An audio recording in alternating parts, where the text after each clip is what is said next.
بسم اللہ الرحمن الرحیم۔ السلام علیکم دوستو، خضر خیر الدین باربروسا سلطنت عثمانیہ کی بحریہ میں پہل ایک عام ملاح کے طور پر بھرتی ہوا اور بعد ازاں ترقی کے زینے طے کرتا کرتا عثمانی بحریہ کی تاریخ کا طاقتور ترین ایڈمرل بن کر ابھرا۔ باربروسا کی بحری فتوحات نے 16ویں صدی عیسوی میں بحیرہ روم میں عثمانیوں کو سپر پاور بنانے میں اہم کردار ادا کیا، جبکہ خیر الدین باربروسا کے نام سے مشہور تھے، جس کا مطلب سرخ داری کے ہیں۔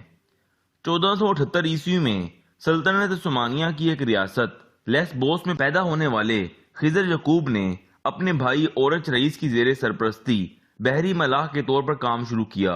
اورچ رئیس ایک کامیاب بحری جہاز ران تھا، جس نے اپنے شروع کے ابتدائی سالوں میں کئی زبانوں پر عبور حاصل کر لیا اور دور دراز کی تجارتی مہمات میں بطور جہاز ران شرکت شروع کر دی۔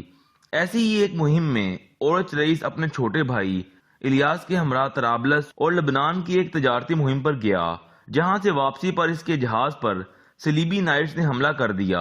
اس حملے میں اس کا بھائی الیاس مارا گیا، جبکہ اورچ رئیس کو قیدی بنا کر ایک قلعے میں قید کر دیا گیا، جہاں وہ 3 سال تک قید رہے۔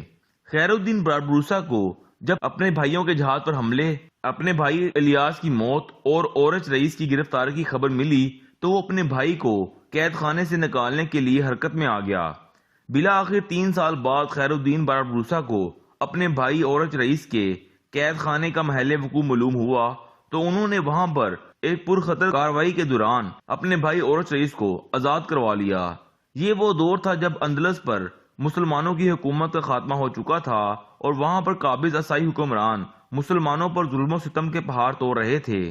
خضر خیر الدین اور اورچ رئیس نے کئی مسلمانوں کو بحفاظت سپین سے شمالی افریقہ تک نقل مکانی میں مدد کی اور صلیبی بحری جہازوں پر حملے شروع کر دیے۔ 1516 عیسوی میں باربروسا اور اس کے بھائی اورچ رئیس نے الجزائر پر حملہ کر کے اس پر قبضہ کر لیا۔ عثمانیوں نے اس موقع سے فائدہ اٹھاتے ہوئے شمالی افریقہ میں اپنا اثر و رسوخ مزید گہرا کرنا شروع کر دیا۔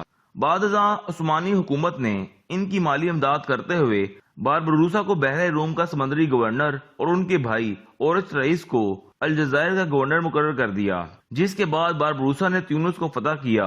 اس کی مسلسل فتوحات کے سلسلے میں سلطنت عثمانیہ کے بادشاہ نے باربروسا کو عثمانی بحریہ کا ایڈمرل چیف نامزد کر دیا۔ باربروسا کی سب سے بڑی فتح جو تاریخ میں سنہرے حروف میں لکھی جاتی ہے وہ جنگ پرویزا کے نام سے جانی جاتی ہے۔ یہ جنگ 1338 عیسوی میں وینس، جینوا، اسپین، پرتگال، مالٹا کی مشترکہ بحریہ کے خلاف لڑی گئی تھی، جس میں باربروسا نے دشمن فوج کے 300 بحری جہازوں کو تباہ کیا تھا۔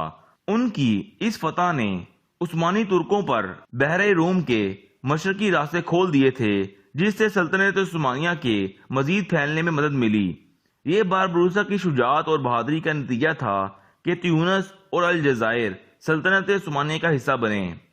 1545 عیسوی میں باربروسا نے اپنی بحری زندگی سے ریٹائرمنٹ لے کر استنبول میں سکونت اختیار کر لی، جہاں 1 سال بعد 1546 عیسوی میں ان کا انتقال ہو گیا۔